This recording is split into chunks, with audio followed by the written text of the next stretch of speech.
Hello guys, আজি বনাম হাঁহৰ মাংস। এয়া দেখিছে হাঁহৰ মাংসখিনি ভালদৰে ধুই ল'লোঁ আৰু পিঁয়াজ 2-3টা এনেদৰে কাটি ল'লোঁ। তাৰপিছত নিজৰ আন্দাজমতে ইয়াত নিমখ দি দিছোঁ আৰু দি দিম এয়া মিঠাতেল। আৰু এতিয়া এইখিনি ভালদৰে সানি ল'ম। এয়া ভালদৰে মঠি ল'লোঁ আৰু মেৰিনেট হ'বলৈ থৈ দিম অকণমান দেৰি 10 মিনিটমান। এয়া গেছত এখন কেৰাহীত মিঠাতেল দি দিছোঁ আৰু তাত দি দিছোঁ 2টা পিঁয়াজ আৰু নহৰু সৰু সৰুকৈ কাটি দি দিলোঁ আৰু এইখিনি এতিয়া ৰঙাকৈ ভাজি ল'লোঁ। ইয়াত দি দিছোঁ এতিয়া মছলা, গৰম মছলা, কি মছলা ব্যৱহাৰ কৰিছোঁ ইয়াত দেখাই দিছোঁ আপোনালোকক।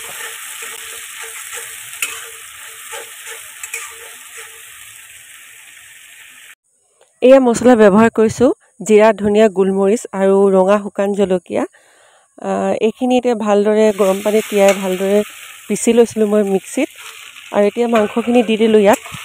মেৰিনেট হৈ আছিলে অলৰেডি আৰু এইখিনি এতিয়া ভালদৰে মিহলাই ঢাকি সিজিবলৈ দিম। আজি মই হাঁহৰ মাংসত এটা বস্তু ব্যৱহাৰ কৰিম, কি জানেনে? সেইটো হৈছে মান ধনিয়া। মান ধনিয়া দিলে মাংসতে হওক বা মাছতে হওক গোন্ধটো বহুত ধুনীয়া ওলায় আৰু খাবলৈও ভাল লাগে। এয়া মই ভালদৰে চফা কৰি থৈ দিছোঁ। দেখিছেনে বন্ধুসকল, মাংসখিনিৰ পৰা কিমান যে তেল ওলাইছে আৰু গোন্ধটো যে কি মজা ওলাইছে, আপোনালোকক কি ক'ম। আৰু কিবাকিবি দিবলৈ বাকী আছেই, তেন্তে চাই থাকক। মই আলু কাটি লৈছিলোঁ এটা আৰু অলপ গৰম পানীত ধুই লৈছিলোঁ। এতিয়া এইখিনি দি দিছোঁ। আচলতে গৰম পানীত ধোৱাৰ কাৰণ হৈছে পাপাৰ যিহেতু চুগাৰ আছে, সেইটোৰ বাবে মই যদি ক'ৰবাত আলু ব্যৱহাৰ কৰোঁ তেন্তে মই এনেদৰে অকণমান গৰম পানীত বইল কৰিয়ে ব্যৱহাৰ কৰোঁ। আপোনালোকেও গাইজ চুগাৰ পেচেণ্টক আলু ডাইৰেক্ট কেতিয়াও নোখোৱাব। আপোনালোকে যদি ক'ৰবাত আলু দিবলগীয়া হয় তেন্তে গৰম পানীত অকণমান বইল কৰিয়ে ব্যৱহাৰ কৰিব। তাৰপৰা চাব কিমান বগা বগা বিজলুৱা টাইপৰ পানী ওলায়, সেইটো চুগাৰ পেচেণ্টৰ বাবে একদম ভাল নহয়। এতিয়া ব্যৱহাৰ কৰিছোঁ অলপমান হালধি গুড়ি 2 চামুচ দি দিছোঁ। জানেনে বন্ধুসকল, হাঁহ মাংস আচলতে ছাল কোমোৰাৰ লগত খাই ভাল লাগে, কিন্তু মই আজি ভাবিলোঁ ছাল কোমোৰাৰ লগত নবনাওঁ, এনেদৰে বনাম। ছাল কোমোৰাৰ লগত বনালে খাই ভাল লাগে কিন্তু আৰু সিজিও যায় সোনকালে, কিন্তু মই ভাবিলোঁ আজি এনেদৰে বনাম আলু দি কিনে। অন্য এটা জুতি ল'ম।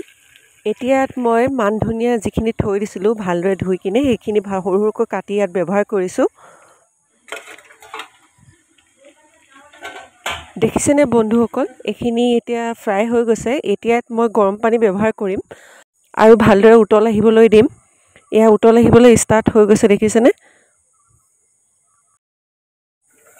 হাঁহৰ মাংস আচলতে তেল বহুত ওলায় আৰু সেইবাবে খায়ো বহুত ভাল লাগে, কিন্তু সদায় খোৱা বস্তু নহয়, বেমাৰ আজাৰৰ বাবে ভাল নহয়। এতিয়া মই ইয়াত গৰম মছলা ব্যৱহাৰ কৰিলোঁ, লং, ইলাচি, ডালচেনি আৰু এতিয়া কুকাৰত দি দিম 2-3টা হুইচেল আহিবৰ বাবে।